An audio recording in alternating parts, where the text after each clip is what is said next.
नमस्कार। खबर ये कि पाकिस्तान ने 2 बेसेस बलूचिस्तान में दे दिए हैं अमेरिका को एक ऑफेंसिव के लिए। अमेरिका बहुत टाइम से कोशिश भी कर रहा था कि वहां पर पाकिस्तान की साइड एक बेस मिल जाए ताकि ईरान के खिलाफ जो एक्शन लेना पड़े तो वो वहां से लिया जाए। खबर ये पहले से कंफर्म हो रही थी कि बेस दिए जा चुके हैं, मतलब अटकलें लग रही थी।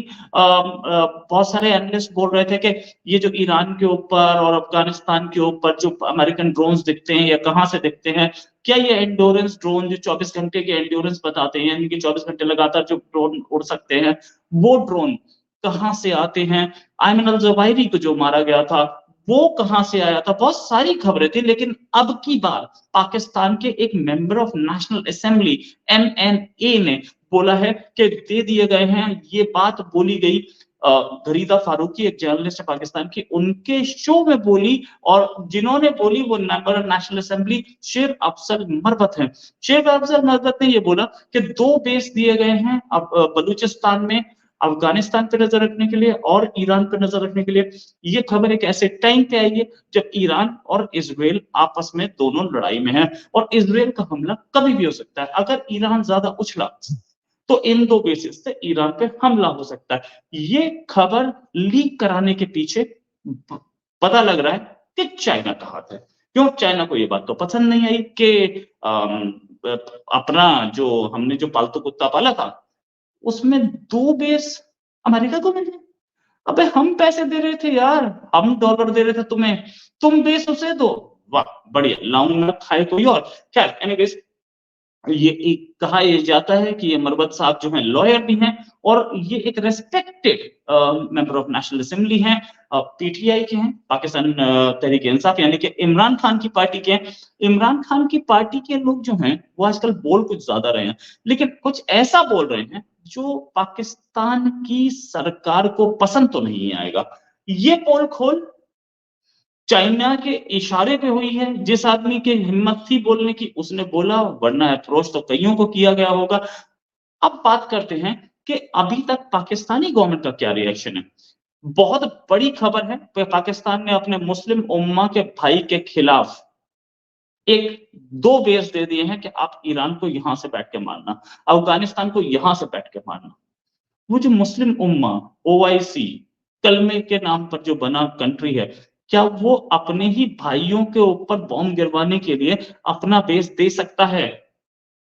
दिया। सबसे बड़ी चीज, अगर अफजल मरवत सही बोल रहे हैं, शेर अफजल मरवत, तो ये बेस दिए गए हैं। और एविडेंस इसमें कहां आता है, वो ये कि खबर इनके पास होती है। दूसरी चीज, 2 बेस दिए जा रहे हैं, ये वही जगह है बलूचिस्तान जहां पे पिछले कुछ महीनों में हमने आर्मी मूवमेंट्स देखी हैं, जहां पे पिछले कुछ महीनों में हमने बड़े ऑपरेशंस देखे हैं, गोलान में खासतौर से। क्यों ये ऑपरेशंस हो रहे थे? क्या ये अमेरिकन आर्मी को, अमेरिकन एयरफोर्स को हेल्प करने के लिए हो रहे थे? क्या वहां से आप उन लोगों को फ्लश आउट कर रहे थे जो कि अमेरिकन बेसिस पे हमला कर सकते थे, चाहे टीटीपी हो या बीएलए हो या बीएलएफ हो? बीएलएफ का एक और ऑपरेशन हुआ है, मैं उस पर भी बात करूंगा, लेकिन चल रहे थे। तो खबर में दम तो लगता है, साथ में ये भी कि क्या अमेरिका बेस मांग रहा था?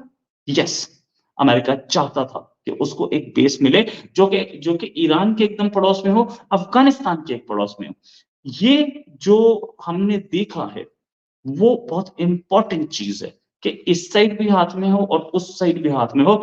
अमेरिका ये बेसिस चाहता था। क्या आप अफसल ने बोला क्या, पहले जरा ये सुन लेते हैं। कि अब जो दो रिसेंटली 10 दिन के अंदर पाकिस्तान ने 2 अड्डे दिए हैं, और शायद अंदाजा पहले से हो गया था कि ईरान के जो तो 2 अड्डे बलूचिस्तान में दिए हैं। अफगानिस्तान और ईरान की हुकूमतों को जो है उनसे मॉनिटर किया जाएगा। पाकिस्तान ने 2 अड्डे दिए, पाकिस्तान ने 2 बलूचिस्तान में। बलूचिस्तान किसको? अमेरिका को, ईरान को, अफगानिस्तान? अमेरिका को दिए हैं। जी हाँ।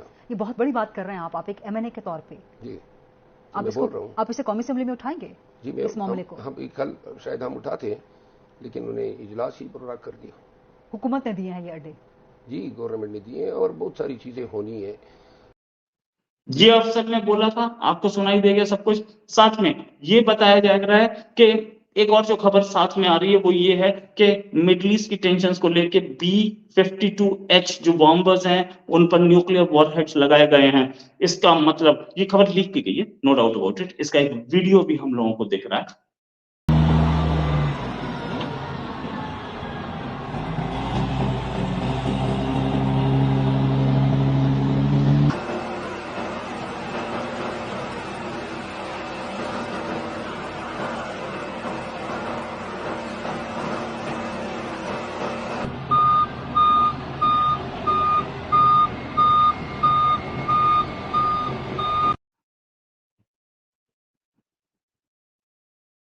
ये खबर स्पेसिफिकली लीक की गई है, ऐसा इसलिए लीक किया गया है कि कहीं ईरान न्यूक्लियर वॉरहेड को यूज करने के मूड में ना हो। अगर यूज हुआ तो ईरान को पता चल जाए कि हमारे भी न्यूक्लियर वेपन्स जो हैं वो तैयार हैं, आपके ऊपर मारे जा सकते हैं। इससे एक चीज और पता लगती है कि ईरान के ऊपर जो इजराइल का ऑफेंसिव था वो बहुत दूर नहीं रह गया। साथ में खबर अगर बताऊं तो मैं मिशके एक जगह है जहां पर 2 पाकिस्तानी ऑफिसर्स को, पाकिस्तानी आर्मी के ऑफिसर्स को मार दिया गया, एक घायल है। ये एक आर्म फोर्सेस कैंप पे हमला था, पीएलएफ ने इसकी रिस्पॉन्सिबिलिटी ली है। और किसी भी तरीके के मैं वायलेंस को सपोर्ट नहीं करता, लेकिन जिस तरीके से हो रहा है मैं पीएलएफ और इनके फ्रीडम फाइटर्स को ये जरूर बोलूंगा कि वो लोग अपना काम कर रहे हैं। आप किसी गलत आदमी को ना मारिएगा। हाँ, हालांकि वो मारते भी नहीं है, वो किसी ऐसे आदमी को नहीं मारते जो कि उनको परेशान ना कर रहा हो। कुछ वो सिर्फ टारगेट उसको करते हैं जो कि उनके लोगों को या उनके बच्चों को उठा के ले गया हो। जब भी हमला हुआ है, चाहे कहीं पे भी हुआ हो, उन्होंने लेडीज को पहले बाहर कर दिया है कि आप बाहर हो जाओ, आपसे हमारी कोई दुश्मनी नहीं। जिन लोगों ने हमें परेशान किया उन्हें ही मारेंगे। तो बीएलएफ से भी मेरी वो रहेगी, गुजारिश रहेगी कि आप किसी ऐसे आदमी को हमला ना करें। मैं किसी वायलेंस के खिलाफ हूं। आप वायलेंस अगर नहीं करें, उसके बिना भी अच्छा काम कर सकते हैं तो बिल्कुल करें। और लेकिन मैं आपके स्ट्रगल को जरूर सपोर्ट करता हूं। हाँ, वायलेंस ना, मैं वायलेंस पसंद नहीं करता। ये अगर वो इन लोगों ने, ये जो आर्म क्या लोग हैं, इन्होंने पहले हमला किया होगा तभी हुआ होगा। हर बार हमें दिखता है कि पहले पाकिस्तानी आदमी हमला करती है तभी उसके ऊपर हमला होता है। अगर पाकिस्तानी आर्मी भी आर्म्स छोड़ दे मतलब आर्मी आर्म्स रखे, लेकिन अपने ही लोगों पे यूज करने छोड़ दे, मैं उसे सपोर्ट करूंगा। ये आगे एक खबर और आ रही है कि आर्मी में जो रिवोल्ट की खबर हम सुनाई दे रही थी, उसमें एक आगे और, मतलब जो दो फाड़ था आर्मी में, टूटी हुई जो आर्मी थी, उसमें एक खबर और आई कि DG ISI, farmer DG ISI lieutenant general Faiz Hamid, उसके खिलाफ इंक्वायरी में एक हाई लेवल इंक्वायरी ऑर्डर की गई है। ऐसा बहुत कम होता है कि किसी आर्मी के ऑफिसर के खिलाफ हाई लेवल इंक्वायरी ऑर्डर की जाए, क्योंकि ये फैज हामिद अब तक उन आर्मी के ऑफिसर्स के साथ टच में थे जो रिवोल्ट कर रहे थे, इसलिए उनको इस बार नकेल डालने की कोशिश की गई है। लेकिन इतने लोग आसिम मुनीर के खिलाफ है कि ये जो दो फाड़ है, ये जो बाइफिकेशन ऑफ आर्मी, ये जो स्प्लिट है राइट टू द सेंटर, इतनी आसानी से खत्म होता मुझे नहीं दिखता है। इसके बाद एक खबर और है कि जब इतना कुछ हो रहा है पाकिस्तान में, पाकिस्तान के आर्मी चीफ कहाँ है? आर्मी चीफ सऊदी अरेबिया में। जाहिर है कटोरा लेके पैसा मांग रहे होंगे, लेकिन मेरा कहना यह है कि आप सऊदी अरेबिया जाइए, जहां जाइए, मामला थोड़ा सीरियस ही लगता है। हाँ, एक खबर और बताना चाहूंगा कि अगर न्यूक्लियर वेपन्स एक्विप किए जा रहे हैं, ये कहां पे एक्विप किए जा रहे हैं इसकी कोई जानकारी नहीं है। ये वीडियो सही है भी कि नहीं इसकी भी जानकारी नहीं है, लेकिन ये वीडियो कुछ ट्विटर हैंडल्स हैं, खास तौर से एक ट्विटर हैंडल है अमेरिका का, उसने ये वीडियो सबसे पहले निकाली।